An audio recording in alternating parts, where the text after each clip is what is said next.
স্বাগত নিউজরুম সংলাপের সঙ্গে আছি আমি ফখরুল ইসলাম। গত ২৪ ঘন্টায় ঘটে যাওয়া খবর তার বিশ্লেষণ নিয়ে অনুষ্ঠানে আমাদের সঙ্গে অতিথিরা যুক্ত আছেন। আমরা তাদেরকে শুরুতে পরিচয় করে দিতে চাই। আমাদের সঙ্গে আছেন ডক্টর শফিউল আলম ভূঁইয়া, অধ্যাপক, ঢাকা বিশ্ববিদ্যালয়। যুক্ত আছেন আশিস কুমার দে, সাধারণ সম্পাদক, নৌ সড়ক ও রেলপথ রক্ষা জাতীয় কমিটি, এবং আছেন অ্যাডভোকেট হাসান তারিক চৌধুরী, আইনজীবী, সুপ্রিম কোর্ট। আপনাদের তিনজনকেই স্বাগত জানাচ্ছি।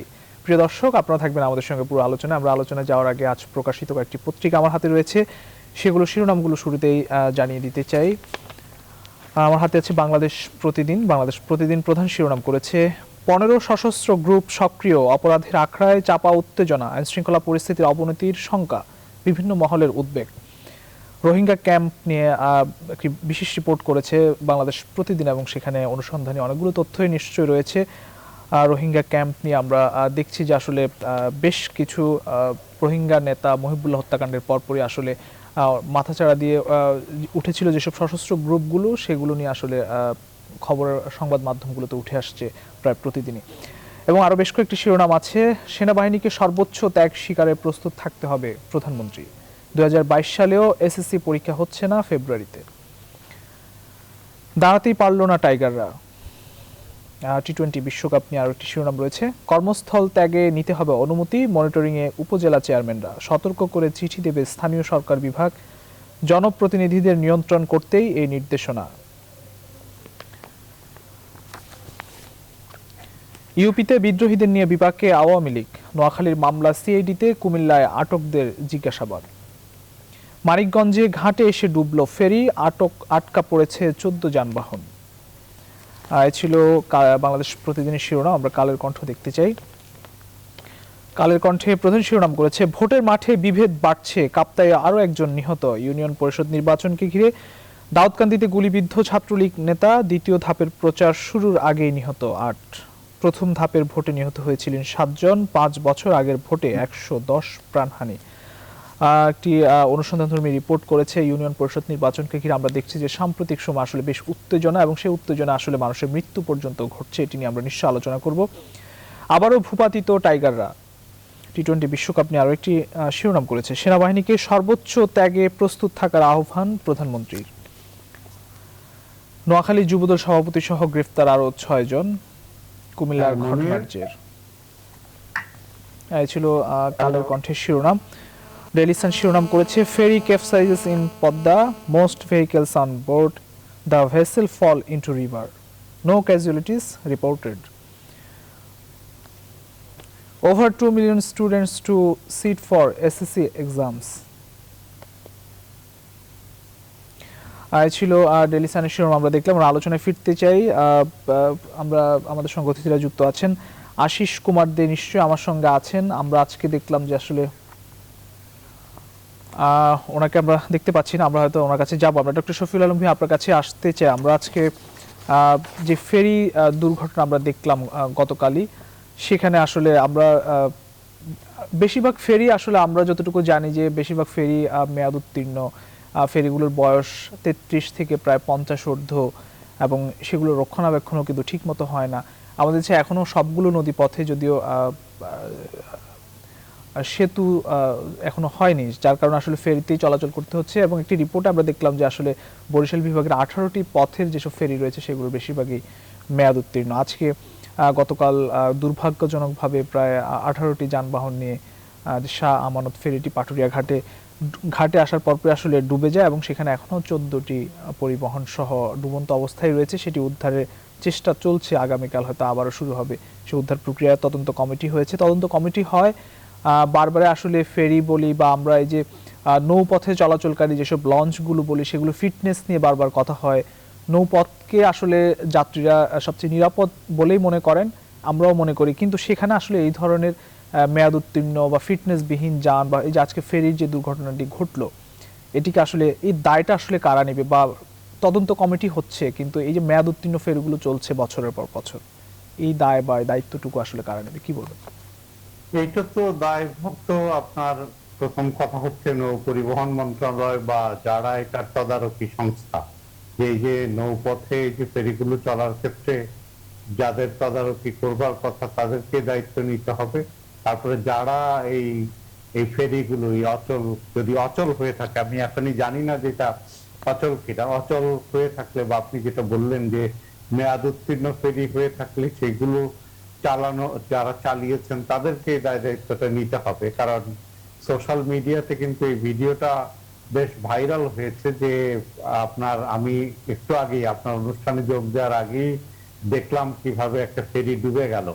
ঠিক ঘাটে এসে ফেরিটি আস্তে আস্তে ডুবে গেল, কয়েকটি ট্রাক সেখান থেকে নামতে পেরেছে, বাকিগুলো আর নামতে পারেনি, সেগুলো সহ ডুবে গিয়েছে। তো এই যে ধরেন এই ধরনের পরিবহন যখন নৌপথে চলে বা যে কোনো পরিবহনই, সেগুলোতে একটা নির্দিষ্ট সময় পর পর মনিটরিং করবার কথা। এগুলো কিন্তু নিয়ম অনুসারে ইন্সপেক্টর থাকে, তাদের ইন্সপেক্ট করবার কথা। তো এখন এই যে খুঁজে বের করা দরকার যে এই ইন্সপেকশনের দায়িত্বে কেউ ছিলেন কিনা, নিয়মিত ইন্সপেকশন করা হয়েছে কিনা, ইন্সপেকশন করা হয়ে থাকলে সেটা রিপোর্ট কি ছিল, এবং এই যে ফেরিগুলো আপনি বলছিলেন মেয়াদ উত্তীর্ণ, আসলে মেয়াদ উত্তীর্ণ কিনা, যদি মেয়াদ উত্তীর্ণ হয়ে থাকে তাহলে এগুলো কিভাবে চলছে।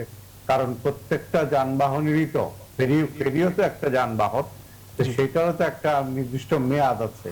তো সেই মেয়াদের পরে এটি আর কার্যকর থাকবে না, সেটাই খুব স্বাভাবিক। তারপরে যখন আমরা চালাতে থাকবো তখন এরকম দুর্ঘটনার ঝুঁকি থাকবে। তাহলে এরকম মেয়াদ উত্তীর্ণ একটা ফেরি কিভাবে চললো, কাদের অনুমতিতে চললো, এই সমস্ত বিষয়গুলো অনুসন্ধান করে বের করতে হবে। কারণ নৌপথকে তো আর আমরা অস্বীকার করতে পারবো না।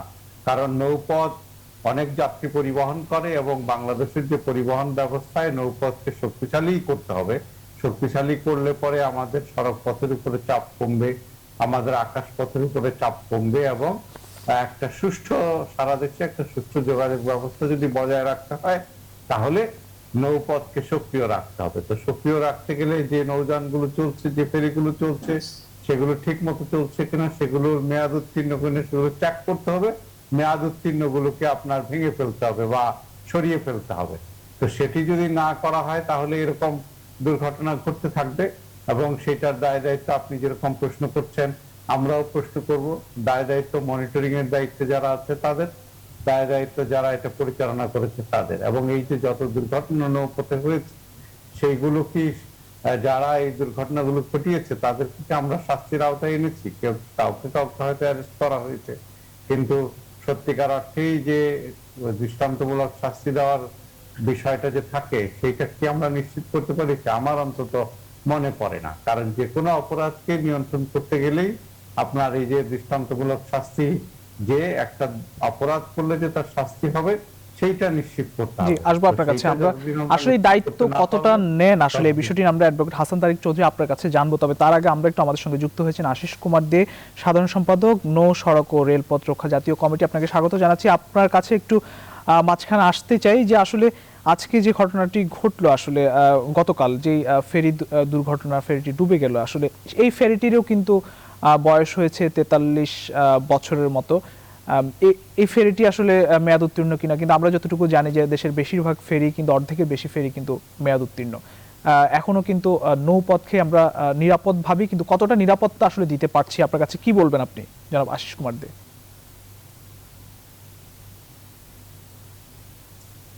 যদি সোজা কথায় বলি,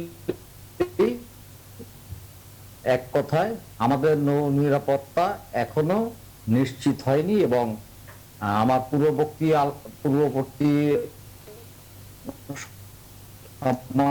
আলোচক বলে যাচ্ছিলেন যে আমরা দৃষ্টান্তমূলক শাস্তির আওতায় আনতে পারিনি। এখন কথা হলো যে কে শাস্তি দেবে? শাস্তি তো এনশিওর করতে হবে রাষ্ট্রপক্ষকে, সরকারকে। আমাদের 6টি নৌপথে 53টি ফেরি চলাচল করে। এই 53টি ফেরির 47টির অ্যানুয়াল ফিটনেস নেই। শুধু যে এই বছরে ফিটনেস নেই তা না, বছরের পর বছর ধরে ফিটনেস নাই। আর এই 47টি ফেরির 20টির ইকোনমিক লাইফ টাইম এক্সপায়ার করে গেছে আগেই। তাহলে বিআইডব্লিউটিসি একটি রাষ্ট্রায়ত্ত সংস্থা, ফেরিগুলো পরিচালিত হয় এই সংস্থার অধীনে। কেন সরকারকে জানালো না আমাদের ফেরি রিপ্লেসমেন্টের দরকার? অথবা আইএসও 1976-এর সংশ্লিষ্ট বিধিতে বলা আছে যে 30 বছর পার হয়ে গেলে 5 বছর, প্রথম দফায় 5 বছর, দ্বিতীয় দফায় 5 বছর স্পেশাল ডকিং করে চলাচলের উপযোগী করে আবার নৌপথে নামানোর জন্য। সে উদ্যোগ নেওয়া হয়নি। 95টি ফেরি, সরি 5টি ফেরি বয়স 95 বছর পার হয়েছে। আচ্ছা, এখানে শুধু বিআইডব্লিউটিসি কে দায়ী করলে হবে না, নৌ সেক্টরে ডিপার্টমেন্ট অফ শিপিং, একসময় নাম ছিল সমুদ্র পরিবহন দপ্তর, নৌ পরিবহন অধিদপ্তরের দায়িত্ব হলো নৌযানের ফিটনেস, অ্যানুয়াল ফিটনেস পরীক্ষা করা, রেজিস্ট্রেশন দেওয়া, এমনকি মোবাইল কোড পরিচালনা করা। একইভাবে মোবাইল কোড, কোন সংস্থার মোবাইল কোডের কি চোখে পড়লো না যে এই ফেরিগুলো দীর্ঘমেয়াদী, এগুলো চলাচলের অনুপযুক্ত? এটা আরেকটি বড় বিষয় হলো, আমার জানা মতে, আমি যতদূর অনুসন্ধান করে জেনেছি, বিআইডব্লিউটিসি কখনোই নৌ মন্ত্রণালয়কে লিখিতভাবে জানায়নি যে আমার অমুক অমুক ফেরির অর্থনৈতিক মেয়াদ শেষ হয়ে গেছে, অমুক অমুক ফেরির অ্যানুয়াল ফিটনেস হয়নি। একইভাবে নৌ পরিবহন অধিদপ্তরও সরকারকে জানায়নি যে এই সমস্ত ফেরি বেআইনি ভাবে চলাচল করছে। তাহলে আইন কি শুধু ওই সাধারণ লঞ্চ মালিক কিংবা ট্রলার মালিক তাদের উপর প্রযোজ্য? রাষ্ট্রায়ত্ত সংস্থার কর্মকর্তাদের উপর প্রযোজ্য নয়? নিশ্চয়ই প্রযোজ্য। আমি মনে করি আজকের যে অনাকাঙ্ক্ষিত অনভিপ্রেত যে দুর্ঘটনা, এই দুর্ঘটনার দায়ভার বিআইডব্লিউটিসি, বিআইডব্লিউটি এর নৌ নিরাপত্তা বিভাগ এবং নৌ পরিবহন অধিদপ্তরের উপর পুরোপুরি বর্তায়।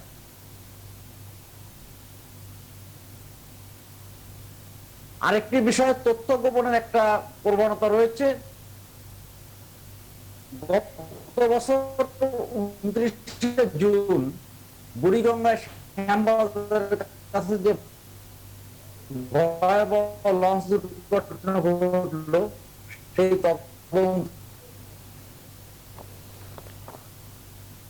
তদন্ত প্রতিবেদনের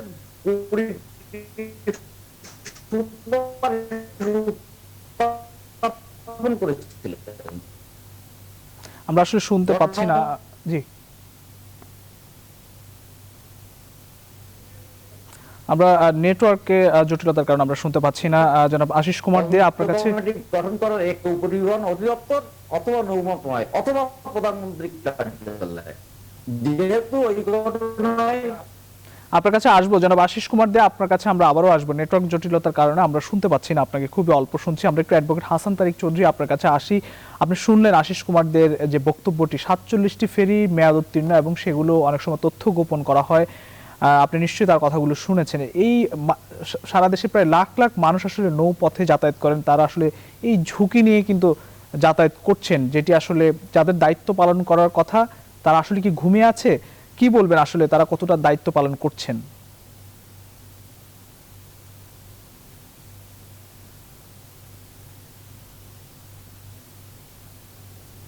ধন্যবাদ। দেখুন, এই দুর্ঘটনা নিঃসন্দেহে একটু বেদনাদায়ক অভিজ্ঞতা আমাদের জন্য, এবং এই ঘটনার মধ্য দিয়ে যে জিনিসটি বেরিয়ে আসে সেটি হলো যে আমাদের যে কর্তৃপক্ষ এই বিষয়গুলো দেখার দায়িত্বে রয়েছে, তাদের নজরদারির যে অভাব সেটি সুস্পষ্টভাবেই প্রমাণিত হয়েছে। এবং আরো একটি বিষয় আমাদের জানা থাকা দরকার যে আমাদের দেশে রোড সেফটির জন্য কিন্তু আইন রয়েছে, কিন্তু আমাদের দেশে যে নিরাপদ নৌ চলাচল তার জন্য কিন্তু কোনো রেগুলেটরি আইন নাই। ফলে নৌ দুর্ঘটনার হলে সেটার যে তদন্ত এবং দোষী ব্যক্তিদেরকে চিহ্নিত করা এবং এর সমাধান করার জন্য যে relevant law, that is absent.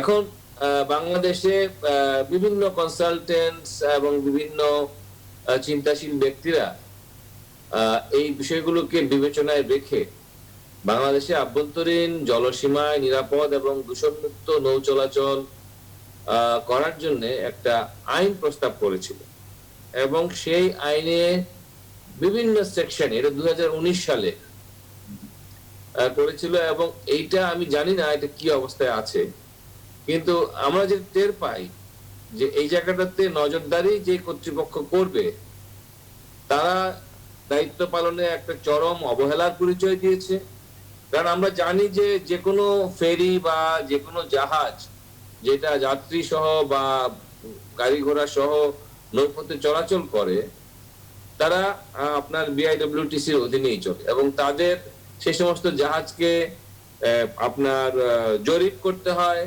Registration নিতে হয়, তদন্ত করতে হয়। আমরা রাস্তায় যেরকম ফিটনেসবিহীন গাড়ি পেলেই ট্রাফিক সার্জেন্টরা জরিমানা করে, কিন্তু আমরা নৌপথে ফিটনেসবিহীন নৌযান কয়টি জরিমানা দিতে হয় বা দিয়েছে তার খতিয়ান কিন্তু আমরা সেভাবে পত্রপত্রিকায় বা মিডিয়াতে দেখি না। ফলে ওই জায়গাটাতে একটা নৈরাজ্য এবং একটা আইন না মানার যে একটা কম্পিটিশন, সেটি নৌপথে হচ্ছে। ফলে আমরা ঈদের সময়ও দেখি, বিভিন্ন উৎসব পার্বণে দেখি যে অতিরিক্ত যাত্রী বোঝাই সহ লঞ্চ ডুবে যায়, ফেরি ডুবে যায় এবং ফেরি ঘাটে এক ধরনের নৈরাজ্যকর পরিস্থিতি আমরা দেখতে পাই। এবং এই নৈরাজ্যকর পরিস্থিতির যে কি ভয়াবহ রূপ হতে পারে সেটি আমরা এবারের যে ফেরি দুর্ঘটনা তার মধ্য দিয়ে আমরা দেখতে পেলাম। এবং এই পর্যন্ত যেটি খবর যে 4টি ট্রাক তোলা হয়েছে এবং এই উদ্ধারকারী জাহাজ হামজার এই সমস্ত মানে ডুবে যাওয়া যানবাহন তুলতে আরো অনেক সময় লাগবে, এটি তারা বলছে। এট দ্য সেম টাইম এই তাদের যে নিয়ন্ত্রণকারী কর্তৃপক্ষ বিআইডব্লিউটিসির যে চেয়ারম্যান, যিনি বর্তমানে ভারপ্রাপ্ত চেয়ারম্যান, কেন ভারপ্রাপ্ত সেটিও আমি জানি না, ফুল ফ্লেজের চেয়ারম্যান কেন সেখানে নেই, তিনি বলেছেন যে ফেরির ভিতরে পানি ঢুকে ফেরির ওজন প্রায় 1000 টনের মতো হয়ে গিয়েছিল। ফলে এমনিতেই ফেরিটি আর আসলে ভেসে থাকার উপযুক্ত ছিল না এবং যে ফেরি ইতিমধ্যেই ভেসে থাকার যোগ্যতা হারিয়েছে তার উপরে যদি আপনি আবার আরো যানবাহন তুলে দেন, এটার পরিণতি কি হবে এটা বোঝার জন্য বৈজ্ঞানিক হওয়ার কোনো প্রয়োজন নাই বা বৈজ্ঞানিক আর্কিমিডিসের আপেক্ষিক গুরুত্ব তত্ত্ব জানার প্রয়োজন নেই। তো এই যে জায়গাগুলো কেন এটি হচ্ছে এই কারণে যে এখানে রেগুলেটরি কোনো আইন নেই। সে আইনটা করার জন্য আমি সংশ্লিষ্ট কর্তৃপক্ষের কাছে দাবি জানাবো, যাতে করে ওই আইনের আওতায় এনে নৌ দুর্ঘটনা রোধ করা যায় এবং ফিটনেসবিহীন, যোগ্যতাবিহীন নাবিক, যোগ্যতাবিহীন নৌযান যাতে নদীতে ভাসতে না পারে সেই বিষয়ে যাতে পদক্ষেপ নেওয়া যায়। ধন্যবাদ। জি, আসবো আমরা আপনার কাছে। আমরা একটু বিরতি নিতে হবে। প্রিয় দর্শক, নিউজরুম সংলাপে নিচ্ছে একটি ছোট্ট বিরতি, ফিরছি একটু পর, সঙ্গেই থাকুন। আরো একবার স্বাগত নিউজরুম সংলাপের সঙ্গে আছে আমি ফখরুল ইসলাম এবং আমরা আলোচনায় ফিরছি। আমাদের সঙ্গে অতিথিরা যুক্ত আছেন। আমরা আজকে কালের কণ্ঠে একটি শিরোনাম দেখলাম, ভোটের মাঠে বিভেদ বাড়ছে, কাপ্তায় আরো একজন নিহত হয়েছেন এবং ইউনিয়ন পরিষদ নির্বাচনকে ঘিরে দাউদকান্দিতে গুলিবিদ্ধ ছাত্রলীগ নেতা। দ্বিতীয় ধাপের প্রচারণা শুরুর আগে 8 জন নিহত হয়েছেন। প্রথম ধাপে আমরা দেখলাম যে 7 জন নিহত হয়েছে। 5 বছর আগের ভোটে 110 জনের প্রাণহানি হয়েছে সারা দেশে। এই ইউনিয়ন পরিষদ নির্বাচনগুলোকে ঘিরে আসলে 2 দফায় যে নির্বাচনগুলো হচ্ছে সেখানে আসলে উত্তেজনা আমরা দেখছি। নির্বাচন ঘিরে উত্তেজনা থাকবে, কিন্তু সেখানে মানুষের প্রাণহানি, কেউ আমরা এই ধরনের প্রাণহানি আমরা কারোই কাম্য নয়, কিন্তু সেখানে এই ধরনের প্রাণহানিগুলো আসলে খুবই দুঃখজনক ঘটনা। আমরা একটু ডক্টর শফিউল আলম ভাই আপনার কাছে আসতে চাই। এই সংস্কৃতি থেকে আমরা বেরিয়ে আসতে পারছি না আসলে, আপনারাও বারবার বলছেন, কিন্তু এখানে দায়টা কার বা নির্বাচন কমিশন কতটুকু দায়িত্ব পালন করছে, সেখানে দায়িত্বের জায়গাটুকুতে যদি কিছু বলেন। যেমন দেখুন, এই যে স্থানীয় নির্বাচন বলেন, জাতীয় নির্বাচন বলেন, এই নির্বাচনগুলোতে সহিংসতার সংস্কৃতিটা আমাদের দেশে অনেক পুরনো। মাঝখানে অনেকদিন এই স্থানীয় নির্বাচনে, কয়েক বছর আগের কথা আমি বলছি, মাঝখানে কিছুদিন এই সহিংসতাটা অনেক দূর কমে এসেছিল। ইদানিং কালে আবার সহিংসতাটা বাড়ছে। বাড়ার কারণটা কি? কারণটা হচ্ছে যে ধরেন প্রত্যেকেই নির্বাচনে নমিনেশন পেতে চায়, জয়লাভ করতে চায়, এবং এই যে নির্বাচনে জয়লাভ করার জন্য নির্বাচনে যে হার মেনে না নেওয়ার যে মানসিকতা, আমরা নির্বাচন সম্পর্কে কি জানি যে একটা নির্বাচন সুষ্ঠুভাবে সম্পন্ন হবে, সেখানে জনগণ তার পছন্দের প্রার্থীকে ভোট দেবেন, ভোট দেওয়ার পরে যারা ভোট বেশি পাবেন তারা জয়লাভ করবেন, তো এবং একটা পক্ষ হেরে যাবেন। এই যে কিন্তু ইদানিং কালে কেউই নির্বাচনে হারতে চান না, যেন তেন ভাবে নির্বাচনে জিততে চান এবং নির্বাচনে প্রভাব বিস্তার করতে চান। ইভেন এই যে নির্বাচনের যে প্রচারণা চলে সেখানেও কিন্তু শক্তি প্রদর্শনের যে আরেকটা শব্দ যদি বাংলায় বলি, যে ইংরেজি শব্দ বাংলায় চলে এসছে, যে শোডাউন করার যে প্রবণতা, তো এরকম বিভিন্ন পক্ষের পেশি শক্তি প্রদর্শনের যে প্রবণতা, সেই প্রবণতা থেকে এই সহিংসতাগুলো সৃষ্টি হয়। তো সেক্ষেত্রে নির্বাচন কমিশনকে কিন্তু শক্ত হাতে এগুলো দমন করা উচিত। নির্বাচন কমিশন যদি এগুলো শক্ত হাতে দমন করে, তাহলে কিন্তু এই ধরনের ঘটনার পুনরাবৃত্তি রোধ করা সম্ভব। তো আমি জানি না নির্বাচন কমিশন এই যে ঘটনাগুলো ঘটছে সেগুলোর ব্যাপারে কতটা শক্ত অবস্থানে থাকবে। যদি শক্ত অবস্থানে থাকে তাহলে নিয়ন্ত্রণ করতে পারবে। পাশাপাশি রাজনৈতিক দলগুলোকেও কিন্তু দায়িত্ব নিতে হবে, কারণ রাজনৈতিক দলগুলোর যে প্রার্থীরা আছেন তাদের শৃঙ্খলার ব্যাপারে তাদের দল থেকে নির্দেশনা আসতে হবে। দল যদি নির্বাচন কমিশনের সাথে এ ব্যাপারে আপনার সহযোগিতা না করে, তাহলে কিন্তু শুধুমাত্র নির্বাচন কমিশন একা এগুলো নিয়ন্ত্রণ করতে পারবে না। তো যার ফলে রাজনৈতিক দলগুলো বা যারা নির্বাচনে অংশগ্রহণ করছে তারা, আইন শৃঙ্খলা রক্ষাকারী বাহিনী এবং নির্বাচন কমিশন, এই তিন পক্ষের মধ্যে এক ধরনের সমঝোতা আলাপ আলোচনা করে এই নির্বাচনের সুষ্ঠু পরিবেশ বজায় রেখে নির্বাচনী সহিংসতাটাকে বন্ধ করতে হবে। কারণ এই নির্বাচনী সহিংসতা যত বাড়বে, ভোটারদের কিন্তু ভোট কেন্দ্রে যাওয়ার হারটা কমে যাবে। কারণ সাধারণ মানুষ যারা নির্বিঘ্নে শান্তিপূর্ণভাবে ভোট দিতে চায়, যখন এই সংঘর্ষের ঘটনা ঘটে তখন কিন্তু তারা ভোট কেন্দ্রে যেতে চায় না। তো যার ফলে এই যে ভোট কেন্দ্রে যে ভোটারের অনুপস্থিতির একটা অন্যতম কারণ হয়ে দাঁড়াবে কিন্তু এই ভোটকে কেন্দ্র করে সহিংসতা। তো এই ব্যাপারে আপনার সরকার, নির্বাচন কমিশন, আইন শৃঙ্খলা রক্ষাকারী বাহিনী, রাজনৈতিক দল সকলেরই সক্রিয় ভূমিকা দরকার। কারণ নির্বাচনের পরিবেশ শান্তিপূর্ণ এবং নির্বিঘ্ন করাটা আমি মনে করি যে নির্বাচন কমিশনের সাংবিধানিক দায়িত্ব। জি, আসবো আপনার কাছে। সময় থাকলে নিশ্চয়ই আমরা অ্যাডভোকেট হাসান তারেক চৌধুরী আপনার কাছে একটু আসতে চাই। আসলে আমরা নির্বাচনকে ঘিরে যে প্রার্থীদের মধ্যে একটি প্রতিযোগিতা নিশ্চয়ই থাকবে, কিন্তু এই ধরনের অসুস্থ প্রতিযোগিতা বা অসম প্রতিযোগিতাকে আপনি কিভাবে দেখেন? একই সঙ্গে আসলে যাদের জন্য যে ভোট, যে ভোটাররা যদি সেখানে স্বস্তিতে না যেতে পারেন, বা ভোটাররা যদি যে বিষয়টি ডক্টর শফিউল আলম ভূঁইয়া বললেন যে ভোটারদের নিরাপত্তা যদি নিশ্চিত করা না যায়, তাহলে কতটাই মূল্য থাকে, আসলে আপনি কিভাবে মূল্যায়ন করবেন? দেখুন, লোকাল গভর্নমেন্ট ইলেকশনের মধ্যে ইউনিয়ন পরিষদ নির্বাচন is very much connected with the আপনার রুরাল লাইফ, মানে আমাদের গ্রামীণ জীবনের সঙ্গে এটা বেশি মাত্রায় জড়িত, যেটা মিউনিসিপাল নির্বাচনে আমরা হয়তো এতটা গ্রামের সংশ্লিষ্টতা পাই না। কিন্তু সেই গ্রামকে আমরা দেখি, মানে আমরা যদি একটা পরিসংখ্যান দেখি, গত সেপ্টেম্বর মাসে 160টি ইউনিয়ন পরিষদ নির্বাচনে সহিংসতা হয়েছে। এবং আমি অত্যন্ত দুঃখের সাথে বলছি যে সেই সহিংসতার পেছনের কারণ হিসাবে নির্বাচন কমিশন সচিব যিনি দায়িত্বে রয়েছিলেন তিনি বলেছেন যে এই সমস্ত আহত নিহত যা ঘটেছে এর কারণ হলো প্রার্থীরা খুব ইমোশনাল। এই কথাটা বলার মধ্য দিয়ে যে বিষয়টাকে আড়াল করা হয়েছে সেটি হলো যে এই সমস্ত ইলেকশনের ল অ্যান্ড অর্ডার মেনটেইন করার জন্য যে সমস্ত সংস্থাগুলো দায়িত্বপ্রাপ্ত, তাদের যে রেসপন্সিবিলিটি, তাদের যে সেই জায়গাটা, যে তাদের যে নেগলিজেন্স, এই জায়গাটাতে কিন্তু আড়াল করা হয়েছে। কারণ ইমোশনাল বলে দায়িত্বটা কিন্তু নির্বাচন কমিশনের শেষ হয়ে যায় না। প্রার্থীরা ইমোশনাল, এই জন্য সহিংসতা হয়।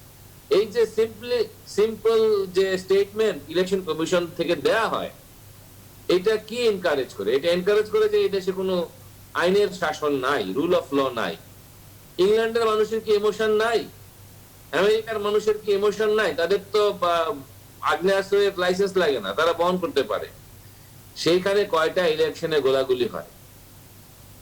আমাদের এখানে কেন হচ্ছে? তার কারণটা হলো যে আমাদের যে নির্বাচন কমিশন, তাদের যে সক্ষমতা এবং ল অ্যান্ড অর্ডার এজেন্সিগুলোকে ইউটিলাইজ করার জন্য যে ক্যাপাসিটি তাদের দেওয়া দরকার, সেই ক্যাপাসিটি ক্ষমতাসীন দল এবং অংশগ্রহণকারী যে অন্যান্য দলসমূহ আছে তাদের দিক থেকে ইলেকশন কমিশনকে সেইভাবে প্রেসারাইজ করা হয় না।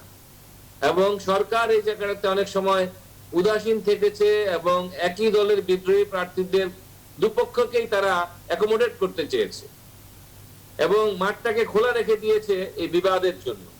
ফলে এই বিবাদ, যারা সাধারণ শান্তিপ্রিয় ভোটার তাদের নিরাপত্তা এবং তাদের জীবনকে বিপন্ন করেছে, এবং একই সঙ্গে গোটা নির্বাচনী ব্যবস্থা সম্পর্কে মানুষের যে আস্থার জায়গা, সেই জায়গাটি নষ্ট করে দিয়েছে। এবং এর প্রভাব আমরা জাতীয় নির্বাচনেও দেখতে পেয়েছি। স্থানীয় সরকার নির্বাচনের এই যে বিশৃঙ্খলা, নৈরাজ্য, হানাহানি, গোলাগুলি, বিভেদ এবং জবরদস্তি কেন্দ্র দখল, ভোট ডাকাতি, এর পুরোটাই রিফ্লেকশন আমরা কিন্তু ন্যাশনাল ইলেকশনে পাই। ফলে এটি আমাদের গণতন্ত্রের জন্য, সুশাসনের জন্য এবং সর্বোপরি আইনের শাসন এবং সাধারণ মানুষের নিরাপত্তার জন্য এই ধরনের হানাহানি, মারামারি এবং সহিংসতা একটি বিরাট হুমকি। এবং আমরা এটিও বলবো যে গ্রামের ইউনিয়ন পরিষদ নির্বাচনে যারা পার্টিসিপেন্ট, যারা সাপোর্টার্স, তারা কিন্তু দেখা যায় যে অনেক সময় একই ফ্যামিলি মেম্বার, আপন ভাই, চাচাতো মামাতো খালাতো ভাই, তারা একে অপরকে হামলা করছে। অর্থাৎ সো কল্ড এই ইলেকশন ফ্যামিলিগুলোকে বিভক্ত করে দিচ্ছে, ফ্যামিলিগুলোর মধ্যে একটা পার্মানেন্ট শত্রুতা তৈরি করে দিচ্ছে, এবং এইটা আমাদের সোসাইটিকে বিভক্ত করে দিচ্ছে। ভোটাররাও কিন্তু আগ্রহ হারাচ্ছে। হ্যাঁ, ভোটাররা তো বটেই। আপনি বোমা খেতে, আপনি গুলি খেতে কেন ভোট দিতে যাবেন? At the cost of your life আপনি তো ভোট সেন্টারে যাবেন না। সেজন্য ভোটটা একসময় যে উৎসবের ব্যাপার ছিল, উৎসবের বদলে ভোট হয়েছে এখন আতঙ্ক। না, যেখানে আসলে জনপ্রতিনিধি নির্বাচিত হন জনকল্যাণের জন্য, সেখানে কি আসলে জনকল্যাণটুকু এই নির্বাচনে কি বোঝা যাচ্ছে? আসলে জনপ্রতিনিধিদের দায়িত্বশীলতা নিয়ে প্রশ্ন আছে। এই জনপ্রতিনিধিরা কেন তাদের সমর্থকদের হাত থেকে লাঠিসোঁটা কেড়ে নিতে পারেন না? এই জনপ্রতিনিধিরা কেন দুর্বৃত্তদেরকে তাদের নির্বাচনী প্রচারণায় যুক্ত করেন? এই জনপ্রতিনিধি বা প্রার্থীরা কেন এই সমস্ত নির্বাচনে নিজেরাই আইন শৃঙ্খলা বাহিনীর জন্য সহায়ক শক্তি হয়ে ওঠেন না? তার কারণটা হলো যে রাজনীতির শেকড় থেকে তারা উৎসারিত, সেই রাজনীতিটাই দুর্বৃত্তায়িত হয়ে গিয়েছে, ক্রিমিনালাইজড হয়ে গিয়েছে। এইটা এই পলিটিক্যাল রিফর্মটা আমাদের দরকার। পলিটিক্যাল রিফর্ম তা না হলে আমরা কিন্তু ইলেকশন সিস্টেম এবং ডেমোক্রেসিকে রক্ষা করতে পারবো না। আমরা একদম শেষ পর্যায়ে চলে এসেছি। আশিস কুমার দে, আপনাকে দিয়ে শেষ করতে চাই। আসলে যে নৌ দুর্ঘটনাটি ঘটেছে, ফেরি ডুবেছে, সেটি দিয়ে আসলে সেই আলোচনা দিয়ে শেষ করতে চাই। আপনার কথা আমরা আসলে ভালোভাবে তখন ততটা শুনতে পাইনি। আসলে আমরা যে এই নৌপথের যেসব পরিবহনগুলো রয়েছে, লঞ্চ বলি কিংবা ফেরি বলি, এগুলো আসলে অনেক সময় ফিটনেস ছাড়া, বা আপনি যেটি বলছেন যে 47টি ফেরি তার মেয়াদ উত্তীর্ণ হয়ে গিয়েছে, কোনোটি 95 বছর বয়স, কোনোটি 50, কোনোটি 33 বছর বয়স হয়ে গিয়েছে, এগুলোর কোনো মেরামত কিংবা কোনো ধরনের মেরামত হচ্ছে না।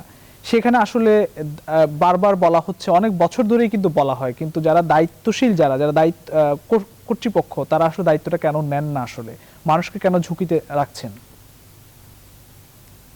ধন্যবাদ। যদি এক কথা বলতে হয়, তাদের এই দায়িত্বহীনতার পিছনে দেশপ্রেমের অভাব।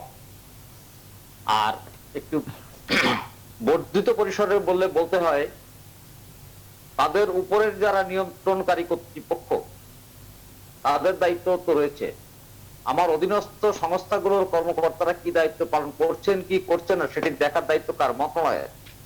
কিন্তু নৌ পরিবহন মন্ত্রণালয়ের কর্মকর্তারা তারা সেই কাজটি করেন না। সাম্প্রতিক সময় ফেরির যে ঘটনাটি, সাম্প্রতিক সময়ে দেশে দুটি শীর্ষস্থানীয় দৈনিক পত্রিকায় খবর বেরিয়েছে যে 53টি ফেরির 47টি ফিটনেস সনদ নেই। এই খবর প্রকাশিত হওয়ার পর নৌ পরিবহন মন্ত্রণালয় কেন তৎপর হলো না? নৌ পরিবহন অধিদপ্তর কেন নৌ মন্ত্রণালয়কে চিঠি লিখলো না যে বিআইডব্লিউটিসির ফেরিগুলো সংকটাপন্ন অবস্থা, এগুলোকে অবশ্যই রিপ্লেস করতে হবে, তার আগে একটা পরিকল্পনা প্রণয়ন করতে হবে? নৌ পরিবহন অধিদপ্তর এমন কোন বার্তা নৌ মন্ত্রণালয়কে দিয়েছেন বা কোনো অনুরোধ পত্র দিয়েছেন, এটি আমাদের জানা নেই। আর এই নৌ পরিবহন সেক্টরের সংকট কিন্তু একদিনের না, দীর্ঘদিনের। সারা দেশে লক্ষাধিক নৌযান চলাচল করে। এটি হলো, আমি সরকারি দপ্তরের কর্মকর্তাদের অফিসিয়াল তথ্য অনুযায়ী বলছি। তারাই বলছেন যে নিবন্ধিত নৌযানের সংখ্যা 14,005 এবং প্রতি বছর ফিটনেস পরীক্ষা করা হয় 8,000+। তাহলে তাদের হিসেবে প্রতি নিবন্ধিত নৌযানের থেকে আপনার 86,000 নৌযান অবৈধভাবে চলাফেরা করে। আবার এই যে নিবন্ধিত নৌযান, তারই একটি অংশ আবার প্রতি বছর ফিটনেস পরীক্ষা করা হয় না, ফলে সেটি অবৈধ। এইটি কেন দেখে না? এতদিন বলা হয়েছিল নৌ পরিবহন অধিদপ্তরের জনবল সংকট, জনবল সংখ্যা ধীরে ধীরে নিরসন করা হচ্ছে। এই সরকারের আমলেই উল্লেখযোগ্য সংখ্যক কর্মকর্তা নিয়োগ দেওয়া হয়েছে, টেকনিক্যাল জনবল বাড়ানো হয়েছে।